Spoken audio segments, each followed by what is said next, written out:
রক্ত যখন নিয়েছি আরো রক্ত নিব, বাংলাদেশের ভিন্ন মতকারীদের নিশ্চিহ্ন করে ছাড়বো ইনশাল্লাহ।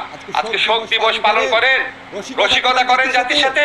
আজকে কোটা সংস্কার আন্দোলন না, এই আন্দোলনে বাংলাদেশের যত মানুষ আছে, যত ছাত্র তরুণ জনতা আছে, তারা হচ্ছে মুক্তিযুদ্ধের চেতনার প্রকৃত বাহক।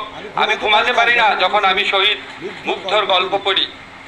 যেই ছেলেটা আন্দোলনে গিয়েছিল বিস্কিট আর পানি দেওয়ার জন্য, সবাইকে বলছিল পানি লাগবে কিনা, এরকম একটা ছেলেকে মাথায় গুলি করে হত্যা করা হয়েছে। আমি ঘুমাতে পারি না যখন দেখি একটা ছেলে, সে টিয়ার গ্যাস ঢুকছে বাসার মধ্যে, সেটা বন্ধ করতে গেছে, 11 বছরের ছেলে, তাকে মাথায় গুলি করে হত্যা করা হয়েছে। 6 বছরের একটা মেয়ে রিয়া মারা গেছে। 4 বছরের একটা শিশু বারান্দায় মারা গেছে, বারান্দায়, ছাদে, ঘরের ভিতরে শিশু কিশোরদের হত্যা করা হয়েছে।